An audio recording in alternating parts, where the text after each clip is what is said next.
존경하는 보살님, 이 아픔이 얼마나 크신지 정목 스님께서는 누구보다 잘 알고 계십니다. 스님께서 늘 법문에서 말씀하셨듯이 평생을 착하게 살려고 애쓰셨습니다. 남이 보지 않는 곳에서도 홀로 인내하고 나에게 돌아올 복을 기대하며 묵묵히 헌신해 오셨습니다. 내가 조금 손해보더라도 내가 조금 참고 먼저 베풀고 양보하는 삶만이 이 세상을 살아가는 미덕이라 여기셨습니다. 이 착한 사람 컴플렉스는 곧 당신의 정체성이자 가족을 지탱하는 가장 굳건한 기둥이었습니다. 그런데 지금 당신의 마음을 돌아보십시오. 돌아온 것은 무엇입니까? 가슴 속에 묵직하게 자리 잡은 억울함과 배신감 뿐이지 않으십니까? 우리는 착하게 살면 복이 온다고 철석같이 믿어왔습니다. 콩 심은 데 콩 나고 팥 심은 데 팥 난다는 인과의 진리를 따랐습니다. 하지만 현실은 착하게 살수록 만만해 보이고 착하게 살수록 호구로 여겨지는 비참한 빈손의 경험을 우리에게 안겨주었습니다. 이 헛된 노력의 허무함은 나이가 들수록 더욱 뼈저리게 느껴집니다. 가슴에 비수가 되어 박힌 20년 전의 기억을 아직도 잊지 못하고 계실 겁니다.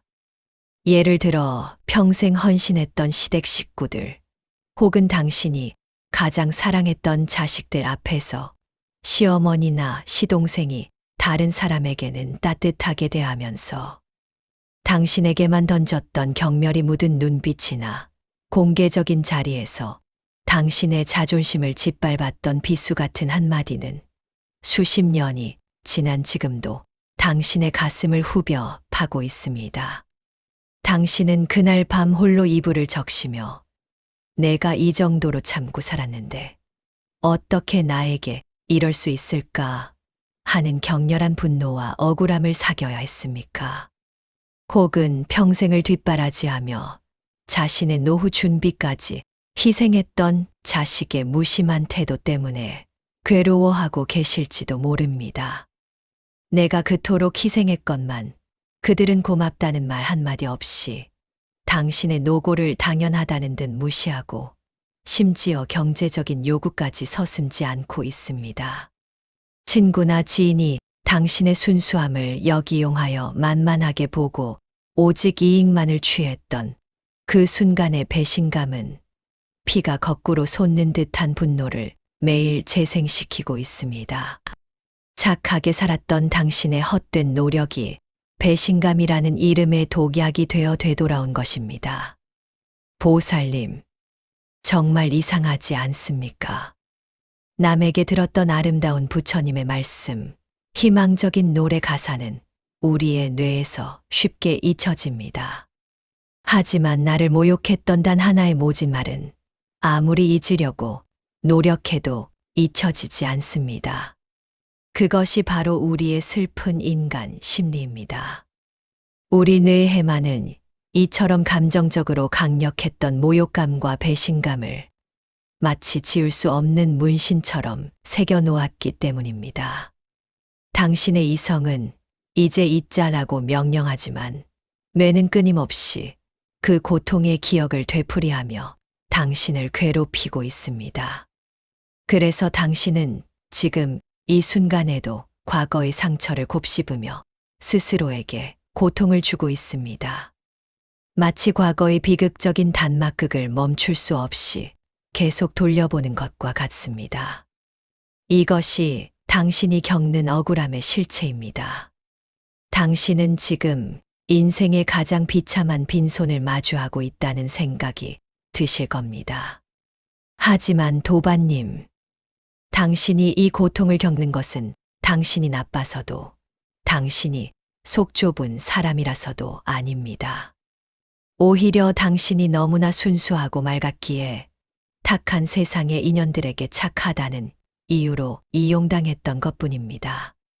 당신의 분노는 정당합니다. 이제 그 억울함에서 해방되어 남은 인생을 온전히 당신의 것으로 만들어야 합니다. 우리가 억울함과 집착에서 벗어나지 못하는 이유를 냉혹한 현실의 관점에서, 그리고 과학적인 원리를 통해 깊이 있게 살펴보아야 합니다. 이것은 당신만의 문제가 아니라 인간의 진화적 설계가 낳은 보편적 문제입니다. 당신은 지금 인간이라면 누구나 겪을 수밖에 없는 생존 본능의 오류 속에 갇혀 계신 것입니다. 인간의 뇌는 생존을 위해 설계되었습니다. 진화의 관점에서 볼 때 기쁨이나 행복 같은 긍정적인 감정보다 공포나 위험 같은 부정적인 감정에 10배 이상 민감하게 반응하도록 만들어져 있습니다. 왜냐하면 기쁨은 놓쳐도 생존에 지장이 없지만 공포는 무시하면 곧바로 죽음으로 이어지기 때문입니다. 수백만 년 전 원시 시대의 곰을 보고 기뻐했던 사람은 살아남지 못했습니다. 오직 두려워하고 도망친 사람만이 살아남았고, 그 방어적이고 불안한 유전자가 오늘날 우리에게 이어져 온 것입니다. 우리의 뇌는 기본적으로 부정적인 정보에 과도하게 초점을 맞추도록 설정되어 있습니다. 이 생존 본능이 오늘날 우리의 마음을 괴롭히는 집착을 만들어냈습니다. 과거의 상처와 고통을 계속 붙잡고 곱씹는 행위는 뇌가 이것은 위험한 기억이니 잊지 마라. 이 위험을 또 겪지 않으려면 끊임없이 되새겨라. 라고 명령하는 원시적인 생존 방식의 잔재입니다. 즉, 당신이 억울함을 잊지 못하는 것은 당신이 착각하는 위협에 대항하기 위해 스스로를 방어하는 행위인 것입니다. 당신은 스스로를 지킨다는 명분 아래 가장 고통스러운 기억을 반복 재생하고 있습니다. 이것을 극적으로 보여주는 스카이다이빙 땀 냄새 실험이라는 흥미로운 연구가 있습니다. 이 실험은 우리가 인식하지 못하는 사이에 어떻게 공포가 전염되고 뇌에 각인되는지를 명확히 보여줍니다. 이 실험은 우리의 고통이 얼마나 물리적이고 비이성적인지를 깨닫게 해줍니다. 연구진은 두 그룹의 사람에게서 땀을 채취했습니다.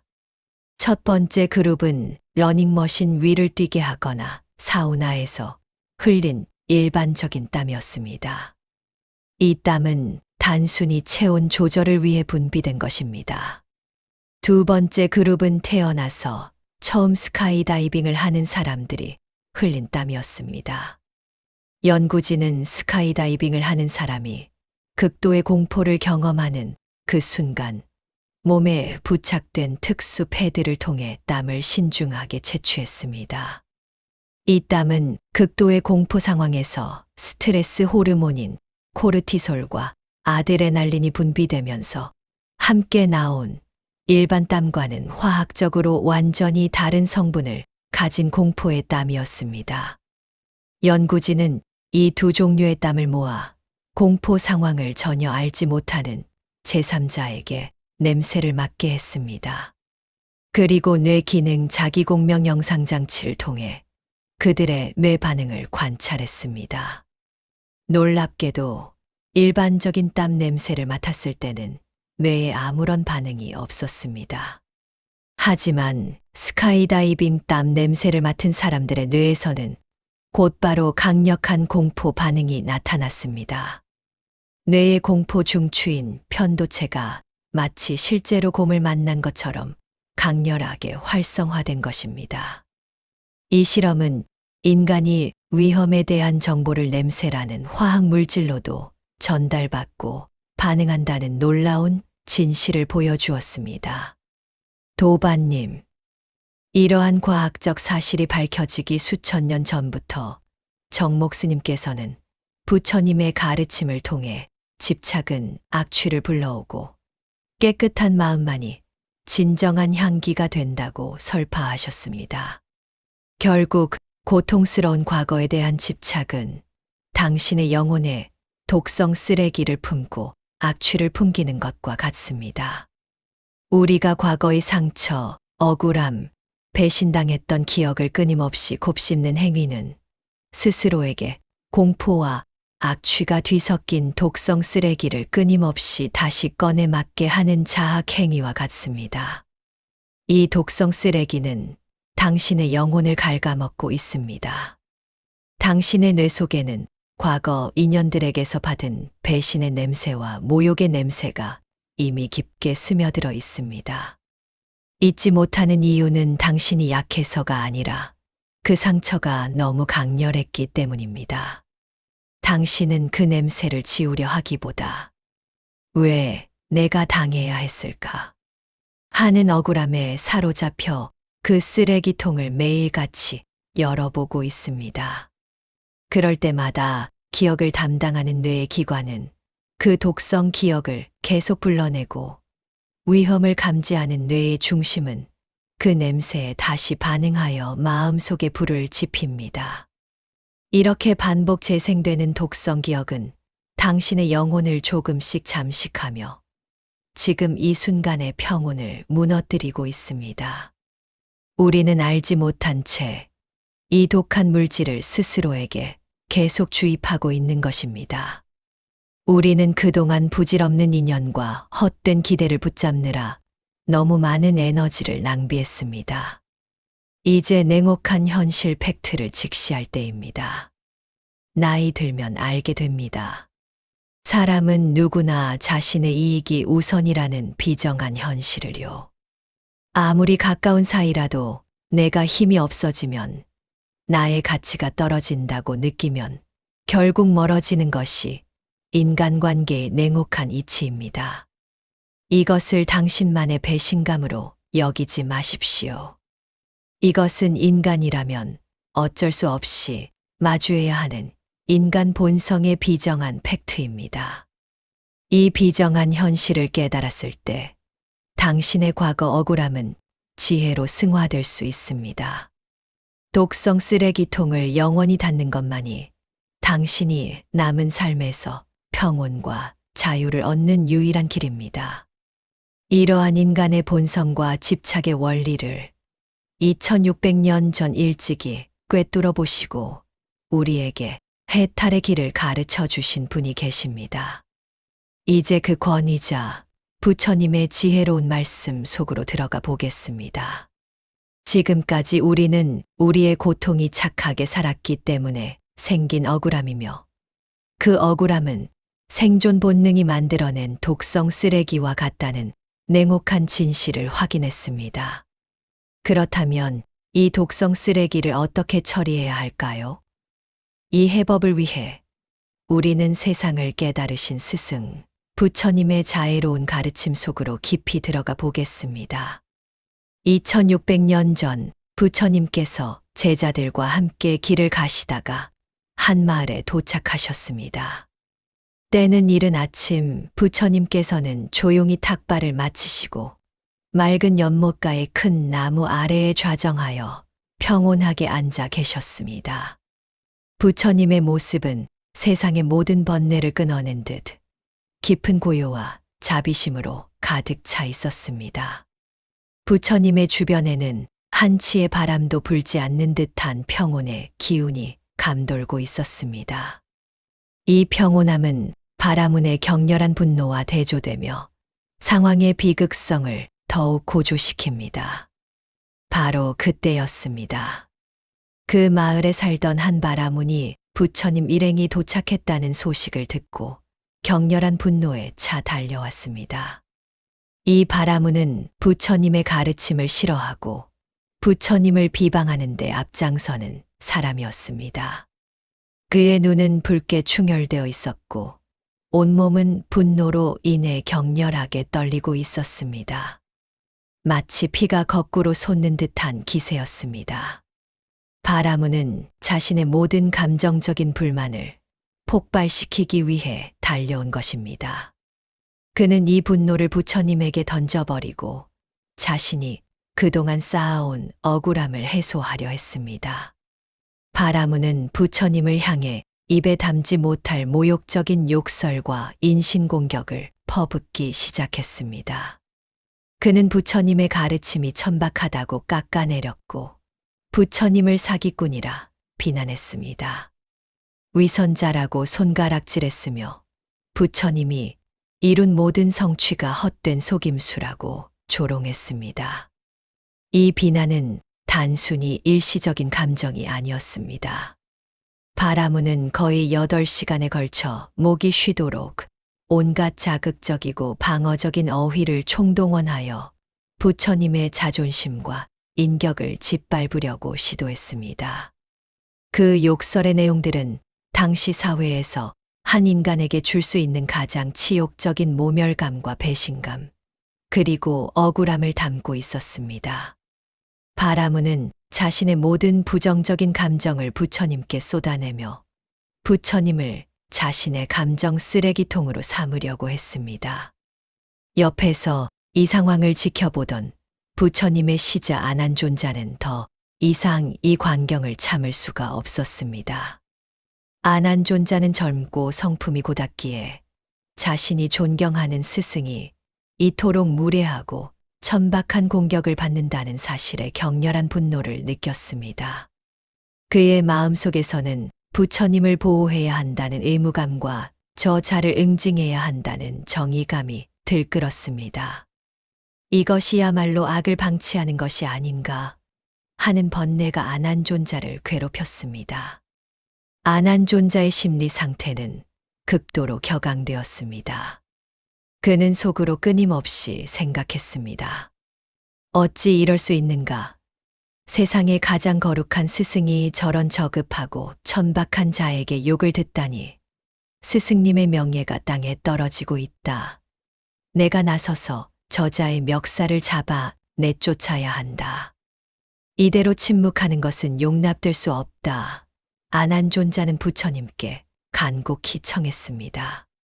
세존이시여, 어찌 저자의 저 오만하고 무례한 욕설을 가만히 듣고만 계십니까? 저에게 허락을 내리소서. 제가 가르침의 이름으로 저자를 꾸짖고 물리치겠습니다. 더 이상 이 상황을 보고 있을 수가 없습니다. 그는 스승을 위한다는 명분으로 복수심을 표출하려 했습니다.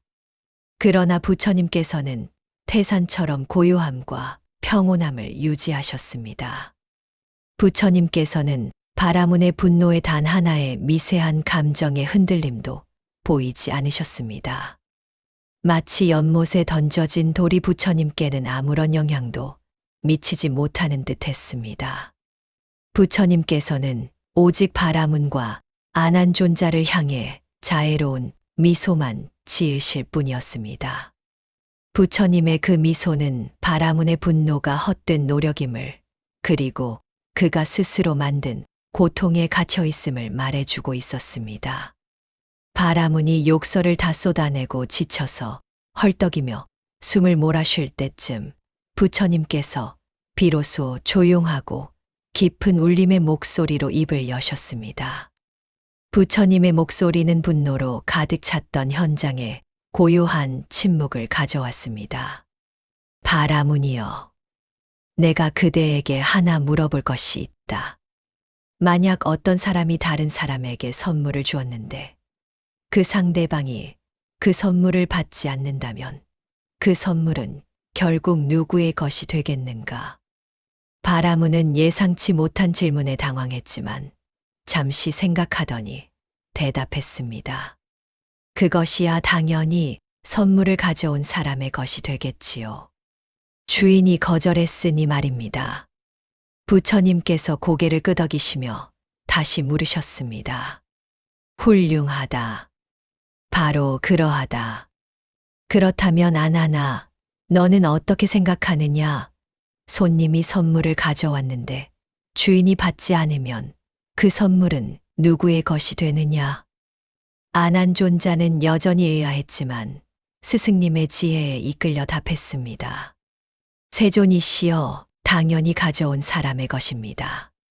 부처님께서 고요히 미소를 지으시며 바라문과 아난존자를 모두 바라보며 말씀하셨습니다. 바라문이여, 그대가 지금 내게 건넨 욕설과 비난이라는 선물도 마찬가지다. 나는 그대가 건넨 그 선물을 받지 않았다. 그대의 분노와 비난을 내 마음에 단 한 점도 들이지 않았다.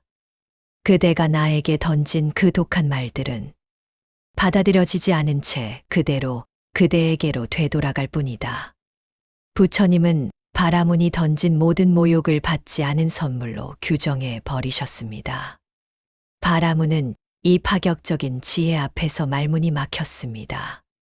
자신이 던진 분노의 돌이 상대에게 닿지 않고 자신에게 돌아온 충격에 그는 비로소 부처님의 지혜와 품격에 깊이 탄복했습니다.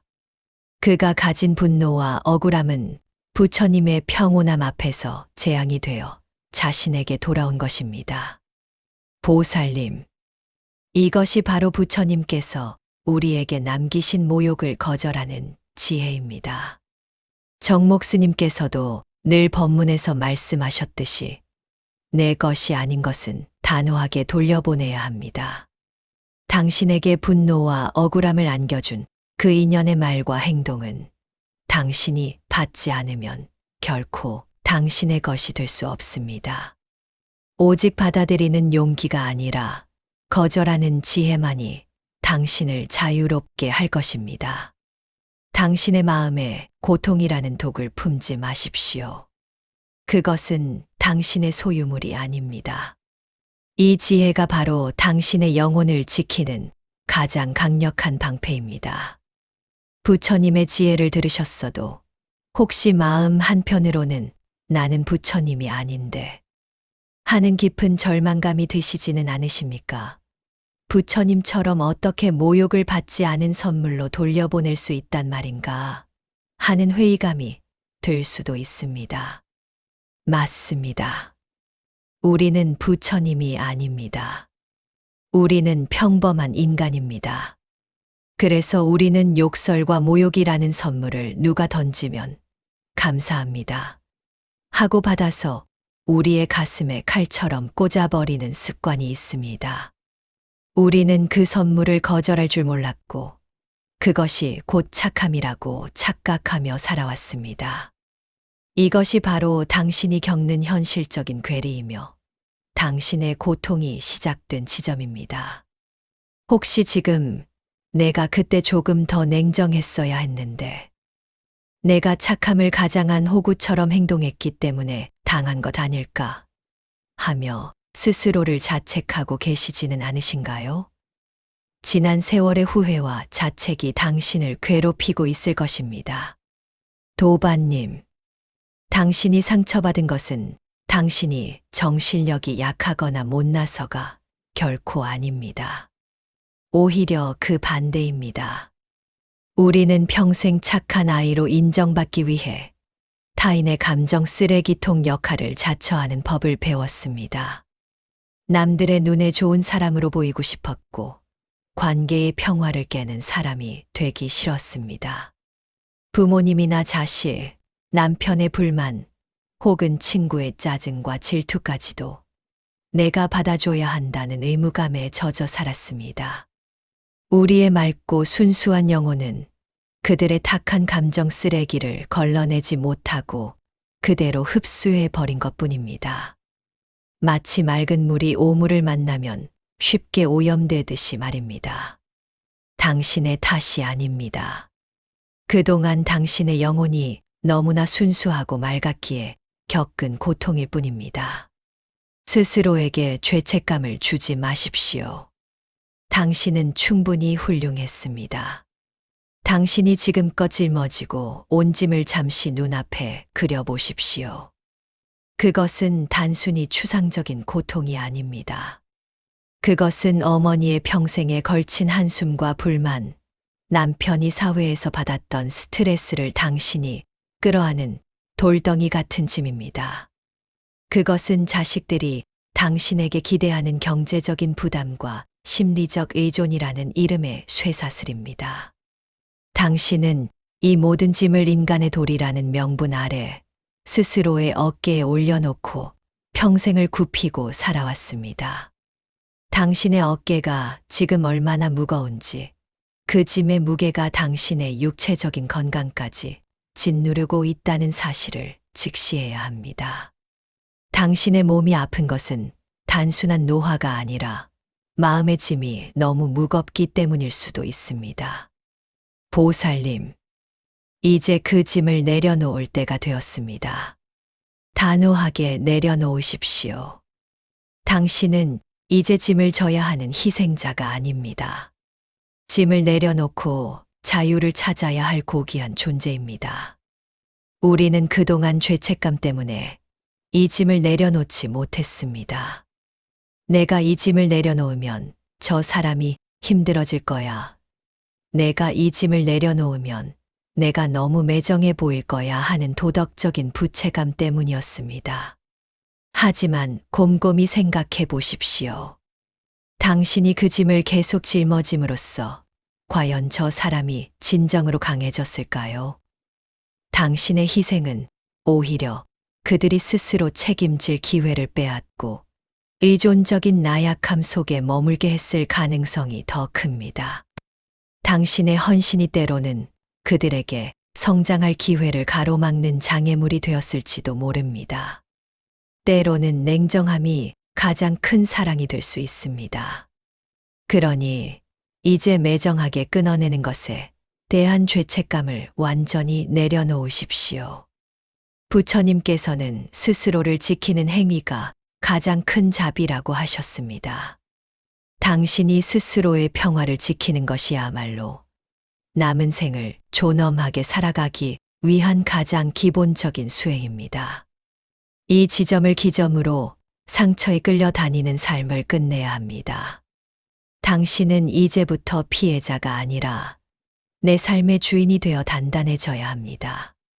다음 단계에서는 이 단단함을 어떻게 구체적으로 만들어낼지, 즉 상처를 지혜로 전환하는 실질적인 방법을 함께 찾아보겠습니다. 도반님, 앞서 우리는 부처님의 가르침을 통해 모욕을 거절하는 지혜를 배웠습니다. 하지만 우리의 현실적인 고민은 남아 있습니다.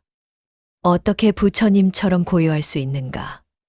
억울한데 어떻게 아무렇지 않은 척할 수 있는가?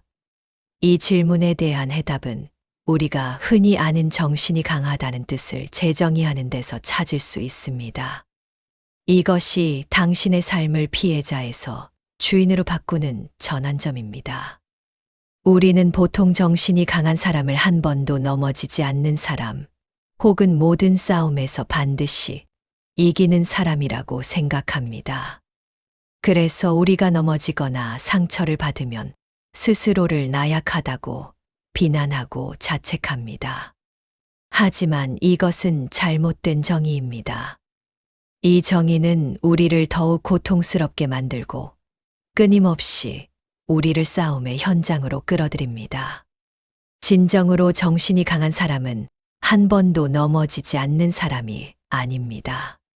살다 보면 누구나 넘어지고 모욕을 당하고 억울함을 겪습니다. 이것은 인간의 숙명과 같습니다.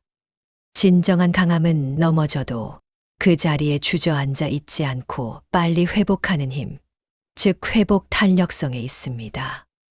상처를 받았더라도 그 고통 속에 오래 머물지 않고 자신의 귀한 에너지를 낭비하지 않는 것이 바로 정신의 품격입니다. 당신의 에너지는 당신의 평화를 위해 아껴져야 합니다.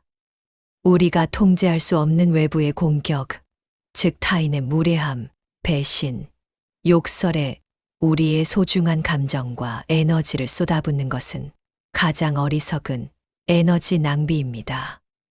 그들이 던진 독성 쓰레기를 주워서 다시 던지려 애쓰는 과정에서 가장 피해를 보는 것은 바로 당신 자신이기 때문입니다. 당신은 이미 그 독성 쓰레기를 만진 것만으로도 영혼의 상처를 입습니다. 이제 우리는 고상하게 반응하지 않는 품격을 가져야 합니다. 그들의 수준으로 떨어지지 않겠다는 단호한 결심이 당신의 존엄을 지켜줄 것입니다. 이 지혜를 현대적으로 실천했던 한 유명인의 일화를 좀 더 깊이 있게 살펴보겠습니다. 전 세계적인 팝의 황제 마이클 잭슨의 이야기입니다. 그는 평생 동안 수많은 사람들의 시기와 질투, 그리고 근거 없는 악성 루머에 시달렸습니다. 특히 그가 가장 힘들었던 시기, 한 방송 인터뷰에서 기자들은 수없이 많은 모욕적인 성추행 루머에 대한 질문을 집요하게 던졌습니다. 기자의 질문은 매우 자극적이었고 그 내용들은 마이클 잭슨의 인격과 자존심을 송두리째 짓밟는 것이었습니다. 일반적인 사람이라면 분노에 차서 테이블을 엎거나 격렬하게 변명하거나 적어도 목소리를 높여 항의하며 감정적으로 폭발했을 것입니다. 이것이 우리가 흔히 생각하는 싸워서 이기는 방법이지만 결국 상대를 기쁘게 하는 패배자의 반응입니다. 그러나 마이클 잭슨은 달랐습니다. 그는 인터뷰 내내 침묵과 고요함을 유지했습니다. 그의 표정은 담담했고 그의 태도는 흔들림이 없었습니다. 그는 기자의 질문을 마치 들리지 않는 소음처럼 대했습니다. 그리고 기자가 가장 모욕적인 질문을 던졌을 때 그는 단 하나의 단어만 아주 낮은 목소리로 대답했습니다. 바로 no였습니다. 그는 자신의 무죄를 증명하기 위해 감정적인 에너지를 낭비하지 않았습니다. 그는 자신이 분노하고 흥분하는 순간 그들의 천박한 루머가 자신의 품격을 끌어내리는 데 성공했다는 것을 알았습니다. 그는 변명하거나 분노하거나 기자에게 맞서 싸우려 하지 않았습니다. 그저 자신이 할 수 있는 가장 단호하면서도 품위 있는 방식으로 거절했습니다. 그의 낮은 목소리와 고요한 태도는 기자들의 악성 질문이라는 독성 선물을 거절하는 부처님의 지혜와 완벽하게 일치했습니다. 그의 침묵과 품위가 곧 최고의 방패가 되어 그가 가진 영혼의 고상함을 지켜냈습니다.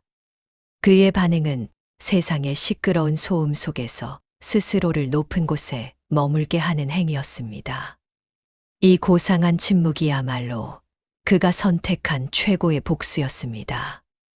또한 한국의 유명 작곡가이자 제작자인 박진영 씨의 이야기는 우리의 정신의 품격과 언어의 힘을 명확히 연결시켜 줍니다. 그는 자신의 삶에서 욕설을 전혀 사용하지 않는 것으로 유명합니다. 그는 단순히 도덕적인 이유 때문이 아니라 영혼의 위생 때문이라고 설명했습니다. 그는 말합니다. 입에 욕설이라는 더러운 것을 담는 순간 그 욕설이 결국 내 영혼을 더럽힌다.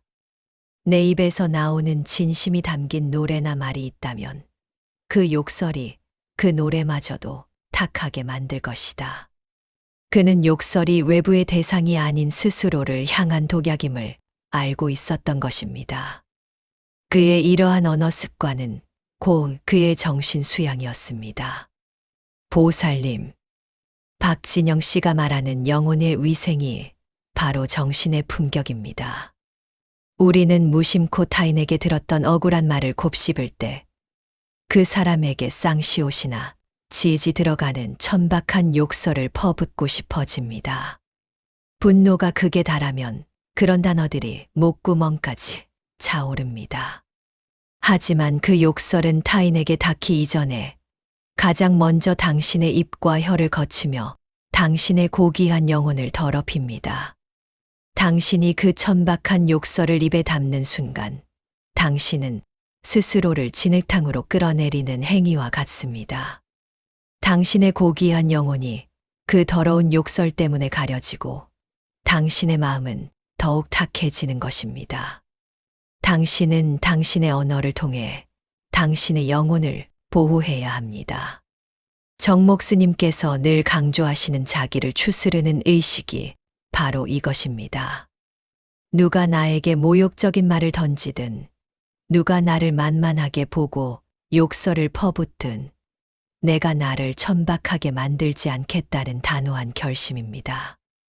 이것은 곧 타인의 분노가 내 마음에 닿아 내 품격을 떨어뜨리는 것을 거절하겠다는 선언입니다. 이 거절은 싸움이 아니라 영혼의 경계를 세우는 행위입니다. 당신의 침묵과 고요함은 세상의 어떤 소음보다 강력한 힘을 발휘합니다. 이제 우리는 외부의 공격에 반응하지 않는 품격을 갖추었습니다. 이 품격이야말로 과거의 억울함에 매여 살던 당신의 영혼을 자유롭게 하는 가장 강력한 힘이 될 것입니다. 당신의 고요함은 당신의 가장 강한 무기입니다.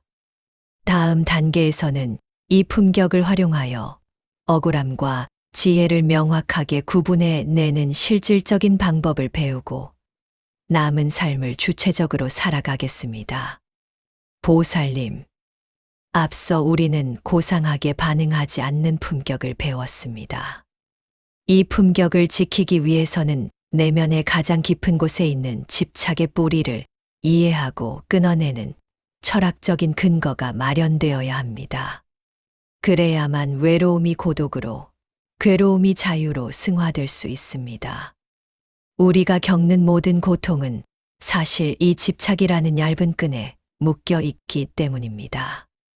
우리는 살면서 수많은 것에 집착합니다. 그 집착의 대상은 사실 우리가 통제할 수 없는 영역이 대부분입니다. 당신의 고통의 원인이 무엇인지 잠시 멈추어 명확하게 구분해 봅시다. 세상에는 단 두 가지 영역만이 존재합니다. 바로 내가 통제할 수 없는 영역과 내가 유일하게 통제 가능한 영역입니다. 먼저 내가 통제할 수 없는 영역을 살펴보겠습니다. 이 영역은 아무리 애쓰고 노력해도 당신의 뜻대로 되지 않는 자연의 이치와 세상의 흐름입니다. 부모님의 건강과 수명, 당신이 아무리 효심을 다해도 노쇠함과 병들면 피할 수 없는 자연의 섭리입니다. 당신이 할 수 있는 최선은 지금 옆에 있을 때 잘해드리는 것이지 부모님의 생사를 통제하려 들 수는 없습니다. 또한 당신이 태어난 환경과 물려받은 재산의 유무도 당신이 선택할 수 없었던 영역입니다. 불평하거나 원망하는 것은 이미 지나간 과거에 에너지를 낭비하는 것과 같습니다.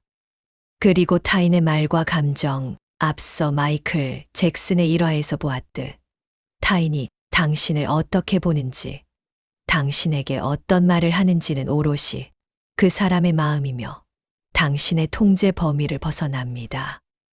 여기에 우리의 평화를 걸지 마십시오. 특히 재산과 자식 문제에 대한 집착은 우리를 가장 괴롭히는 가장 뿌리 깊은 고통의 근원입니다. 우리는 부모님의 재산을 자식이라는 이유만으로 당연히 나눠 가져야 한다는 통념 속에 살아왔습니다. 하지만 이것은 당신을 평생 빚쟁이처럼 만들었던 잘못된 교육에서 온 집착입니다. 내 것이 아니면 마음을 쓰지 않겠다는 결심이 필요합니다. 부모님의 재산은 부모님께서 일군 결실이며 그것을 누구에게 얼마나 주실지는 오롯이 부모님의 선택 영역입니다. 당신의 몫이라고 미리 정하고 집착하는 순간 당신은 이미 탐욕이라는 족쇄에 묶이게 됩니다. 설령 부모님이 재산을 주시지 않더라도 당신은 스스로의 능력으로 일구어 나갈 고귀한 힘을 가진 존재입니다. 마찬가지로 자식 문제에 대한 과도한 간섭과 염려 역시 당신이 할 수 없는 영역에 대한 집착입니다. 당신은 자식에게 길을 열어줄 수 있지만 그 길을 뛰어갈지 넘어질지는 자식의 선택입니다. 자식의 인생은 마치 월드컵 경기장의 선수와 같습니다. 당신은 관중석에서 응원하는 감독일 수는 있어도 경기장 안에 들어가 대신 뛰어줄 수는 없습니다. 자식의 삶은 그들 자신의 성장통을 통해 완성됩니다. 자식의 인생을 당신의 바람대로 통제하려는 집착을 내려놓으십시오. 그것이 그들에게 진정한 자유를 주는 가장 큰 사랑입니다. 놓아주는 힘이 곧 믿음입니다. 그렇다면 당신이 인생에서 유일하게 100% 통제할 수 있는 것은 무엇일까요? 그것은 바로 내 감정의 선택입니다. 타인이 모욕을 던질 때 당신은 분노를 선택할 수도 있고 고요한 무시를 선택할 수도 있습니다.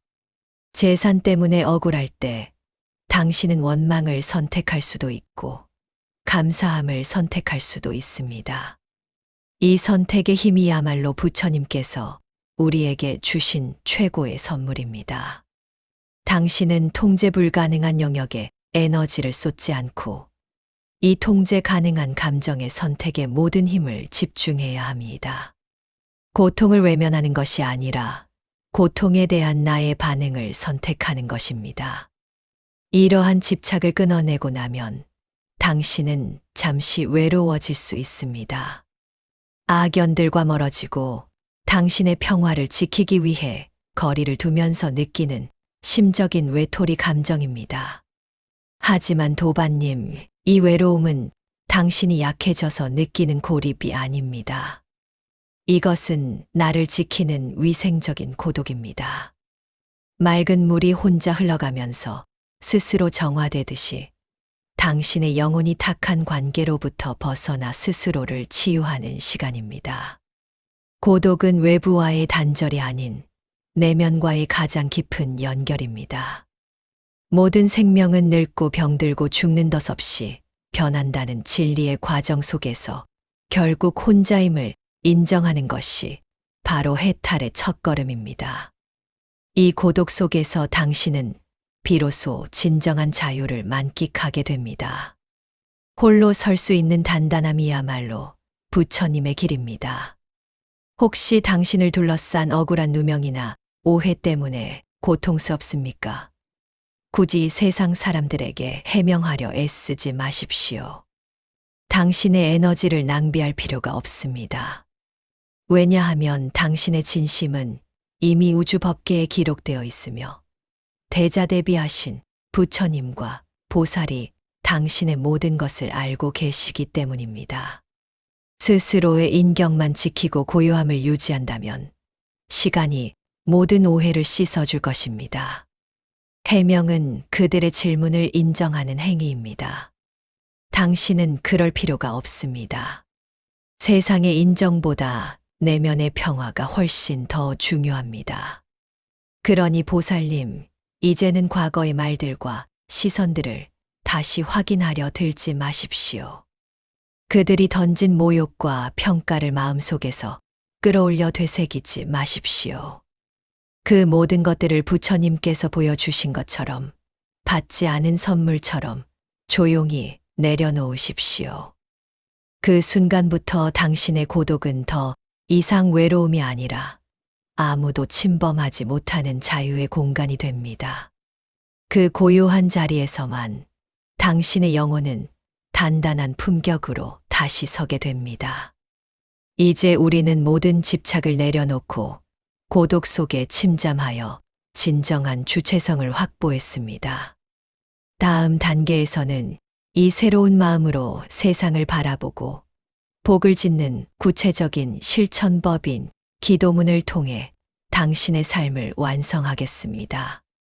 존경하는 보살님, 우리는 지금까지 고통의 근원을 파헤치고 외부의 공격에 고상하게 반응하지 않는 품격을 세웠으며 집착을 끊어내고 고독 속에서 자유를 찾는 지혜를 배웠습니다.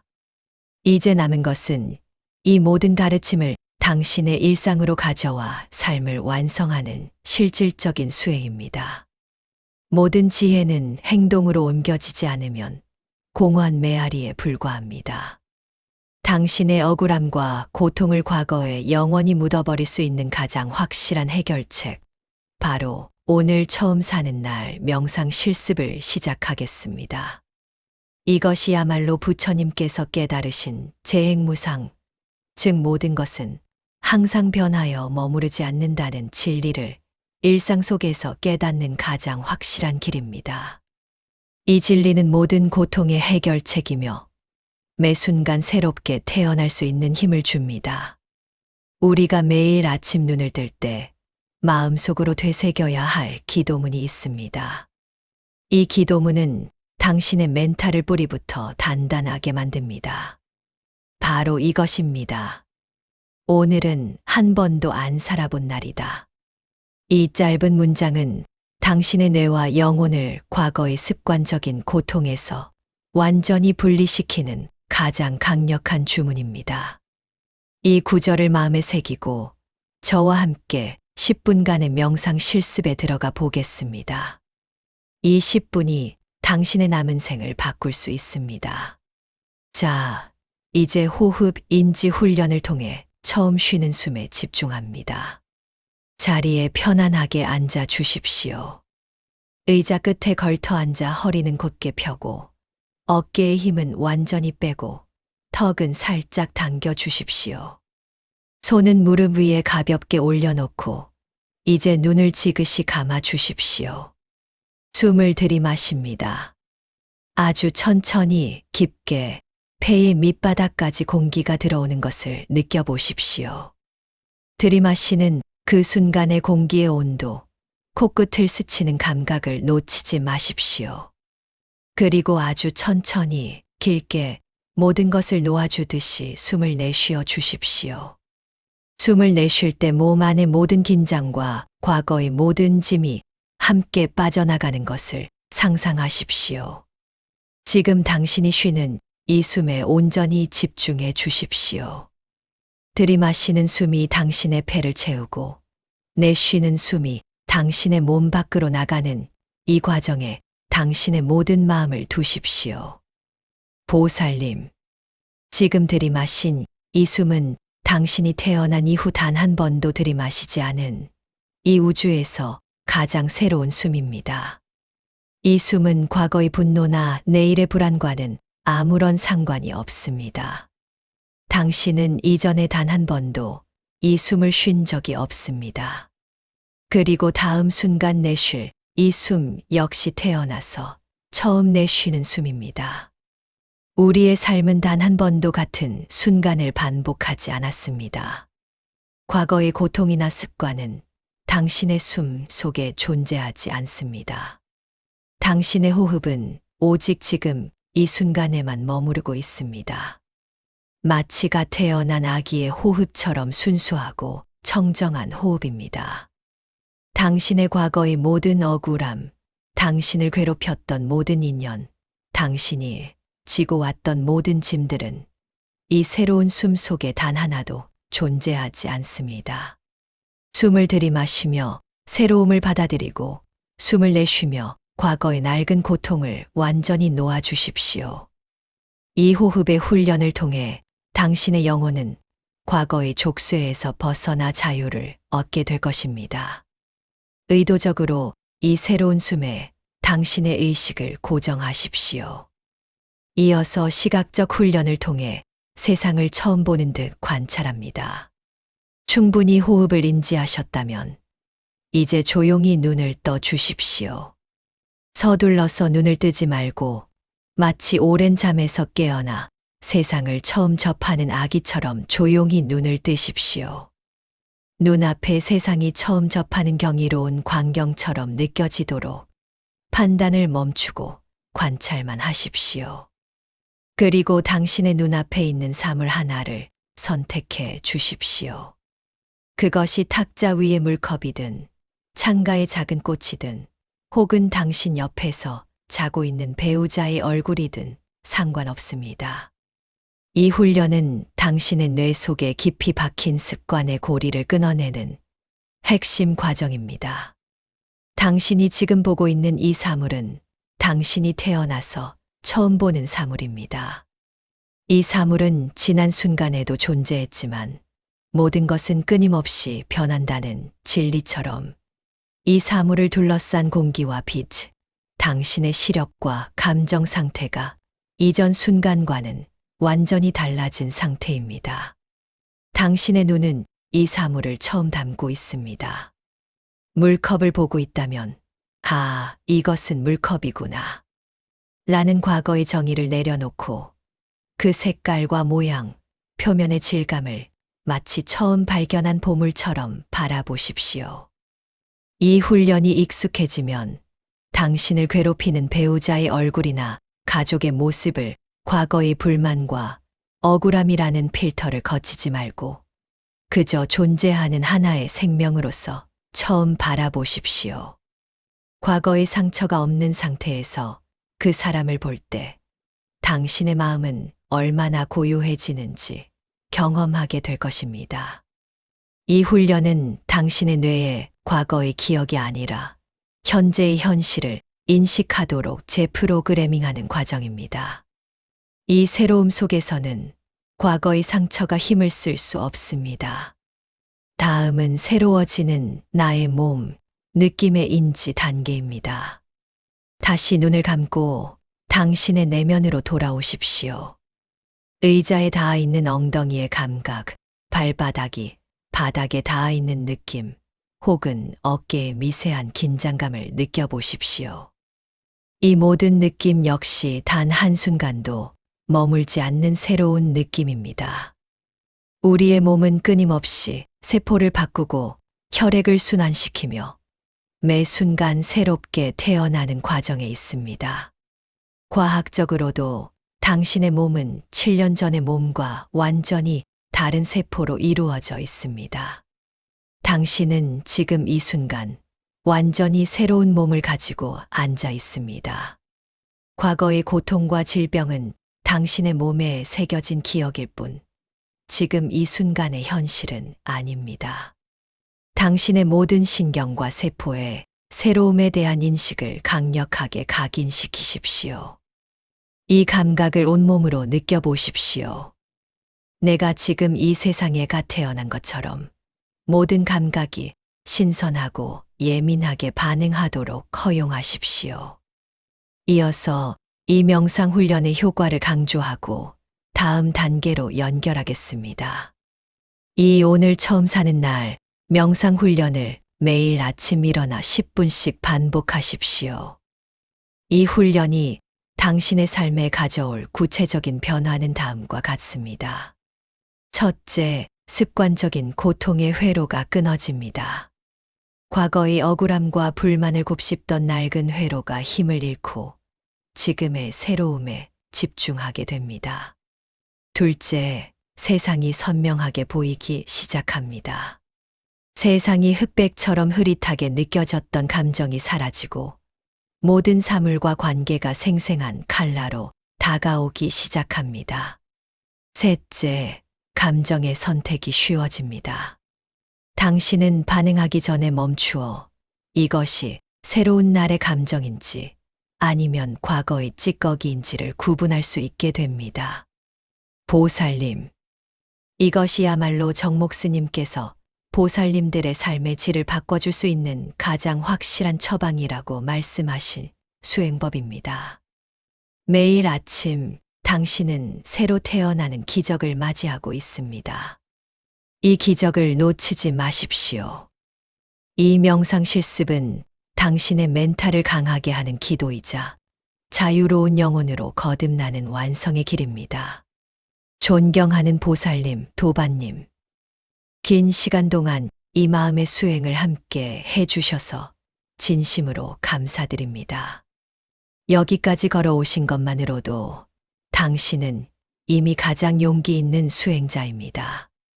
당신이 이 법문을 끝까지 듣고 마음의 짐을 내려놓으려는 의지를 낸 이 고귀한 공덕이 당신의 모든 가족과 모든 인연들에게 두루 돌아가기를 간절히 축원합니다.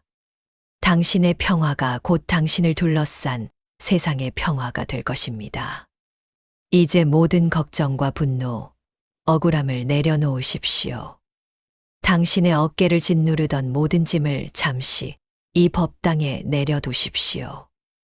이제 당신은 편안히 쉬어야 할 시간입니다. 자리에 편안히 누워 주십시오. 이불을 덮고 몸의 모든 긴장을 푸십시오. 당신의 발끝부터 시작하여 종아리와 허벅지, 허리와 어깨, 그리고 굳어있던 얼굴 근육까지 모든 것을 지구의 중력에 완전히 내맡기십시오. 당신은 이미 그 자체로 존경받아 마땅한 존귀한 부처님입니다. 세상의 시선이나 평가가 당신의 가치를 결정하지 않습니다. 당신의 내면에는 이미 청정한 지혜의 빛이 가득합니다. 당신이 겪었던 고통과 시련들은 당신을 부처로 만들어가는 고귀한 자양분이었음을 잊지 마십시오. 당신은 충분히 강하고 충분히 아름다우며 충분히 사랑받을 자격이 있습니다. 오늘 밤 당신의 마음을 괴롭혔던 모든 과거의 짐과 악취를 깨끗이 내려놓으십시오. 오늘 당신은 태어나서 가장 평화로운 잠에 들 자격이 있습니다. 숨을 들이마시면서 온몸에 부처님의 따뜻한 자비심이 가득 들어오는 것을 느끼십시오. 숨을 내쉬면서 마음속에 남아있던 마지막 미세한 불안마저도 완전히 사라지는 것을 느껴보십시오. 당신의 호흡이 점점 더 부드러워지고 당신의 몸과 마음이 점점 더 깊은 평온 속으로 침잠에 들어갑니다. 당신은 안전하고 평화롭고 온전히 보호받고 있습니다. 당신의 마음은 고요하고 당신의 영혼은 밝게 빛나고 있습니다.